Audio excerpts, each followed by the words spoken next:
প্রিয় উপস্থিতি, এ পর্যায়ে আপনাদের সামনে বক্তব্য নিয়ে আসছেন শহীদ জাবিরের বাবা।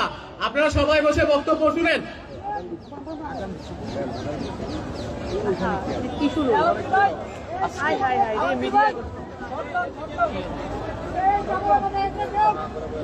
আমি বললাম কি করলাম,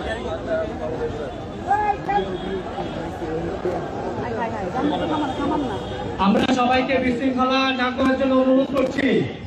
আমরা সবাইকে বিশৃঙ্খলা পরিহার করার জন্য অনুরোধ করছি। আমরা শান্তশিষ্টভাবে প্রোগ্রাম সমাপ্ত করতে চাই। জাতীয় বিপ্লবী পরিষদ সকল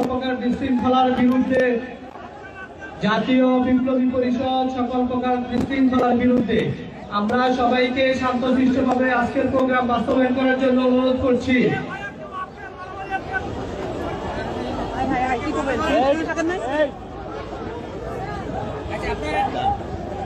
এখানে যারা বিশৃঙ্খলা সৃষ্টি করছেন, আপনারা কিন্তু এই শহীদ পরিবারের সাথে, আপনারা এই আহত নিহতের পরিবারের সাথে আপনারা বেইমানি করছেন।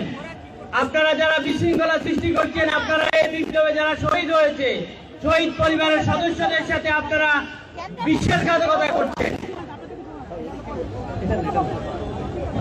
আমরা সবাইকে ধৈর্য ধারণ করার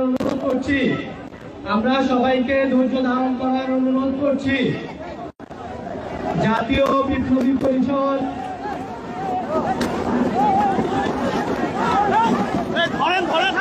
ধরেন